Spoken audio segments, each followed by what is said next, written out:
আমি ঠাণ্ডা গৰম বা ঠাণ্ডা হাৱা লাগিলে আমাৰ দাঁতখিনি কিহৰ কাৰণে সিৰসিৰে আজি এইটো ভিডিঅ'ৰ জৰিয়তে অতি সহজতে বুজাব চেষ্টা কৰিম।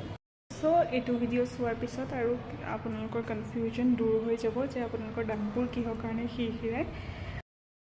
চ' এইখিনি যোনখিনি হোৱাইট পৰ্চনখিনি দেখি আছে সেইখিনিক এনামেল বুলি কয় আৰু এইখিনি পৰ্চন ডেণ্টিন বুলি কয় আৰু এইখিনিক কয় পাল্প বুলি, যোনটো আমাৰ দাঁতৰ নাৰ্ভ বুলিও কোৱা হয়।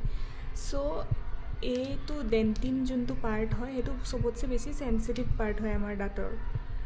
এতিয়াৰ কাৰণে ইমানখিনিয়ে জানি থওক। আৰু ডেণ্টিনত কি হয়, কিছুমান পাইপৰ নিচিনা ষ্ট্ৰাকচাৰ থাকে যোনকেইটাক আমি ডেণ্টিনেল টিউবিউলছ বুলি কওঁ। সেইখিনিত যেতিয়া আপোনাৰ দাঁতটো মানে ঠাণ্ডা বা গৰম লাগে তেতিয়া কি হয়, এই পাইপটোৱে আপোনাৰ ছিগনেল দিয়ে নাৰ্ভক। তো আমি সেইকাৰণে চেঞ্চিটিভিটি ফিল কৰোঁ।